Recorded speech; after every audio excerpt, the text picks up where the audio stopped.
बोले सत्य सनातन धर्म की। आज श्री चित्रगुप्त पीठ का ये प्रांगण, श्री चित्रगुप्त अखाड़े का ये प्रांगण, आप सब संतों के आगमन पर आप सबके चरण कमल यहाँ पड़े हैं, ये वास्तव में धन्य हो गया। त्रिशूल बाबा जी और आप सबने आकर यहाँ पर जो जिस प्रकार की एक अलख जगाई है सत्य सनातन धर्म के लिए, सनातन धर्म की रक्षा है, सनातन धर्म के प्रचार प्रसार का कार्य केवल संतों का ही नहीं है, आप सब सनातनियों का भी है और सभी हिंदुओं का भी है। हम सभी लोग मिलकर सनातन धर्म को इतना मजबूत कर दे, और मजबूती कैसे मिलेगी, जैसा कि अभी हमारे परम पूज्य गुरुदेव कह रहे थे कि शास्त्र के साथ शस्त्र की शिक्षा भी होनी चाहिए। केवल शास्त्रों के ज्ञान से काम नहीं चलेगा। इतिहास गवाह है कि जब जब भी धर्म पर संकट आया है, तब तब हमारे विद्वानों ने, हमारे ऋषि मुनियों ने, चाहे भगवान श्री राम रहे हों, चाहे भगवान श्री कृष्ण रहे हों, उन्होंने शस्त्र को उठाया है और अधर्म का नाश करने के लिए शस्त्र को लेकर आगे बढ़े। इसलिए शास्त्रों के साथ शस्त्र का ज्ञान देना, इस स्थान पर आज बड़ा ही सौभाग्य का दिन है कि आज काशी हिंदी विद्यापीठ का समस्त गुर्जर यहाँ उपस्थित हैं, कुलपति, कुलाधिपति, उप कुलपति, सचिव, सभी लोगों की उपस्थिति यह दर्शाती है कि एक अलग इस स्थान से भी जग जानी चाहिए। यहाँ श्री चित्रगुप्त पीठ गुरुकुल विद्यापीठ की स्थापना होगी और काशी हिंदी विद्यापीठ के उसमें ही कार्य करेगा। और ये भव्य दिव्य स्थान जिस पर पहले ही संकल्प लिया जा चुका है यहाँ पर गुरुकुल बनाने का, और आज बड़े ही सुंदर शब्दों में हमारे त्रिशूल बाबा ने बताया हिंदी की आवश्यकता कितनी है, और हिंदी को राष्ट्र भाषा घोषित करवाना भी अनिवार्य है। उसमें समय लग रहा है, तो आपने कहा माननीय मुख्यमंत्री जी को ध्यान देना चाहिए। कम से कम ये 5 हिंदीवादी प्रदेश हैं, इन 5 हिंदू जितने संत मुख्यमंत्री बैठे हैं, इनको तत्काल ही निर्णय ले लेना चाहिए। और भारत बड़ा सुंदर देश है, जहां पर हर 100 किलोमीटर पर चलने के बाद यहाँ की भाषा बदल जाती है, यहाँ का खान पान व्यंजन बदल जाता है। ये सुंदरता है, लेकिन आज इस सुंदरता को ग्रहण लग गया है। हम अपनी भाषा को बड़ा बनाने के लिए अपनी मातृभाषा को पीछे छोड़ने का कार्य करते चले जा रहे हैं। किसी भी प्रांत में जाते हैं, उस प्रांत की भाषा को बड़ा करने के लिए, ये प्रेम की भाषा है। हम ब्रज में आते हैं तो ब्रज में जो प्रेम मिलता है वो ब्रज की भाषा से मिलता है, लेकिन हिंदी जब तक भारत की एक मात्र भाषा नहीं होगी, जिस देश की मदर टंग होती है वही देश विकसित होता है, और अगर किसी देश की मदर टंग नहीं है तो कभी विकसित नहीं हो सकता।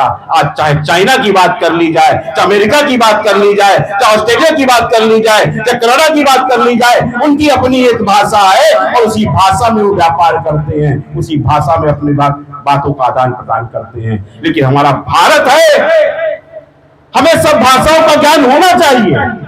हम विश्व के किसी भी क्षेत्र में चले जाएं, हमें हर भाषा को आना चाहिए, क्योंकि ये भारत में जन्मा हुआ बालक है जो किसी भी देश की भाषा बोल सकता है।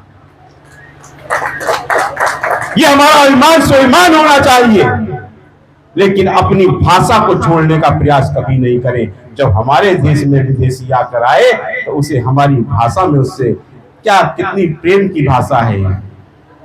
और इसी हिंदी को बदल बदल कर, ये हिंदी तो बोल रहे हैं, चाहे ब्रज में बोले और चाहे आगे चलकर हम बुंदेलखंड पहुंच जाए, बुंदेली भाषा में आ जाए, चाहे अवधि में आ जाए, किसी भी भाषा को बोलते हैं, लेकिन वो हिंदी ही से प्रारंभ होती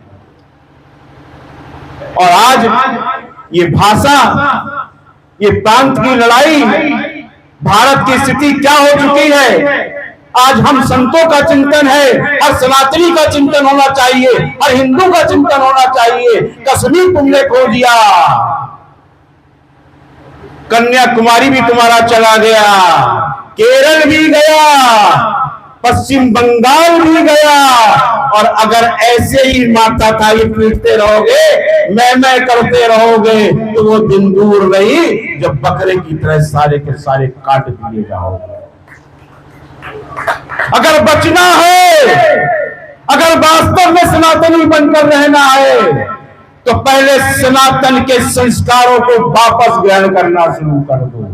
सनातन संस्कृति को अपने घर में पुनः स्थापित करना शुरू कर दो। क्योंकि किसी भी देश, किसी भी राष्ट्र को अगर बर्बाद करना होता है और उसकी आजादी स्वाधीनता को छीनना होता है, तो जो मिशन पर निकले हुए हैं वो सबसे पहले उस धर्म की संस्कृति और संस्कार को समाप्त करते हैं। और फिल्मों के माध्यम से और सीरियलों के माध्यम से सनातन को समाप्त करने का कोई भी हथकंडा छोड़ा ही नहीं गया। हर हथकंडे अपना लिए गए और हम बड़े प्रेम से उन फिल्मों को देखते हुए, उन सीरियलों को देखते हुए अपने घरों में वही पश्चिम पद्धति को अपने घर में प्रवेश देते चले जा रहे हैं और अपने सनातन को और अपने सनातन धर्म की सभ्यता को, उनके संस्कारों को, उनकी संस्कृति को तिरजांजलि देते चले जा रहे हैं। कब तक ऐसा चलेगा?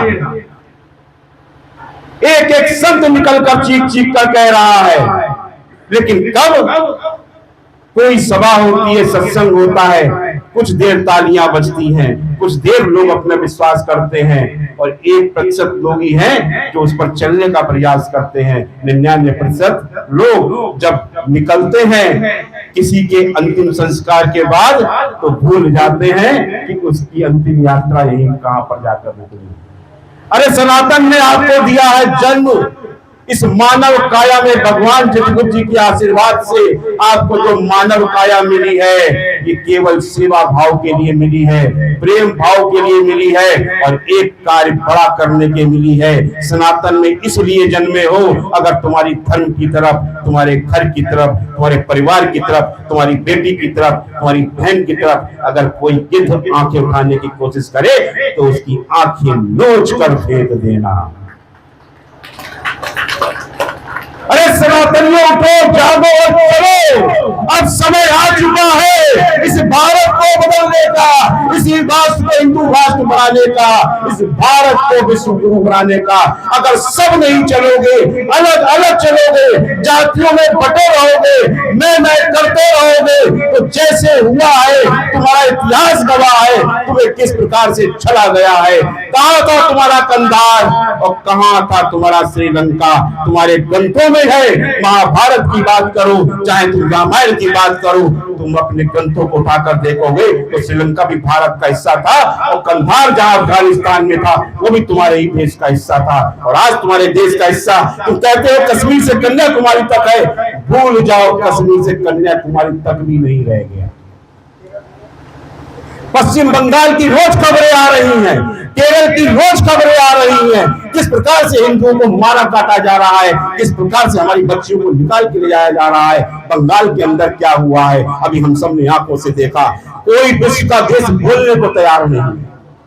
बंगाल पे किसी की आवाज नहीं निकल रही है और अगर भारत के अंदर एक छोटी सी बात भी कर दी जाए, मेरे इस्लाम के खिलाफ बोल रहा है ये बाबा, इसका सर कलम कर दो।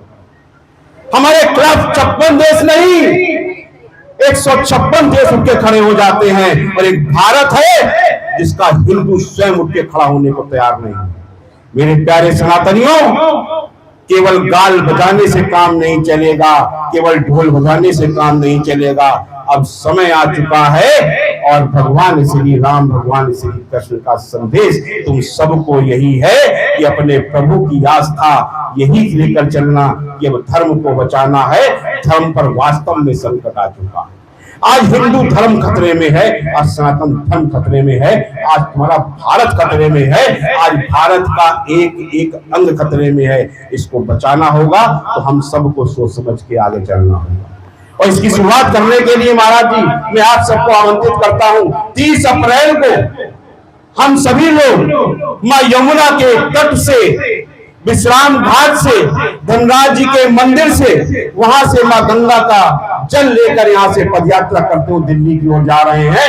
यमुना शुद्धिकरण के लिए दिल्ली की नई मुख्यमंत्री को संकल्प दिलाएंगे आचमन लेकर कि आज के बाद तुम दिल्ली से इस मां यमुना को प्रदूषित नहीं करोगी। और दिल्ली में पहुंचकर सरकार से यह भी मांग करेंगे कि अगर इस भारत को हिंदू राष्ट्र बनाना है और सनातन को वास्तव में जीवंत रखना है तो सबसे पहले दिल्ली को शुद्ध कर दो। अभी दिल्ली तुम्हारी अशुद्ध है, इसका नाम बदलकर इंद्रप्रस्थ रख दो। और दिल्ली की जितनी मार्गों पर इन आताताइयों के नाम लिखे हुए हैं, इन मुगलैयों के नाम की जो सड़कें हैं, इन बोर्डों को उखाड़ कर फेंक दो। वहां पर भारत के समस्त जितने भी हमारे भारत के महापुरुष थे, जितने वीर क्रांतिकारी थे, उनके नाम की सड़कों के नाम से नाम रख दो। भारत विश्व गुरु बनने से फिर कोई नहीं रोक सकता, भारत को हिंदू राष्ट्र बनने से कोई नहीं रोक सकता, क्योंकि पहले दिल्ली शुद्ध होगी तब ये भारत शुद्ध होगा। तो अब 30 अप्रैल को हम सब लोगों की पदयात्रा चलेगी और इस यात्रा के माध्यम से हम सभी लोग दिल्ली कूच करेंगे और दिल्ली में जाकर अब दिल्ली को शुद्ध करने की बात करेंगे, मां गंगा को शुद्ध करने की बात करेंगे, मां यमुना को शुद्ध करने की बात करेंगे और साथ साथ एक संकल्प और दिलाकर इस सरकार को आएंगे कि शीघ्र ही गौ रक्षा कानून बना दो और हमारी गौ माता को राष्ट्रीय पशु घोषित कर दो। इन 3 सूत्रीय मांगों के साथ हम लोग दिल्ली को प्रस्थान करेंगे। और अभी क्योंकि बहुत समय हो चुका, मैं इस समय बारी को विराम देता हूं।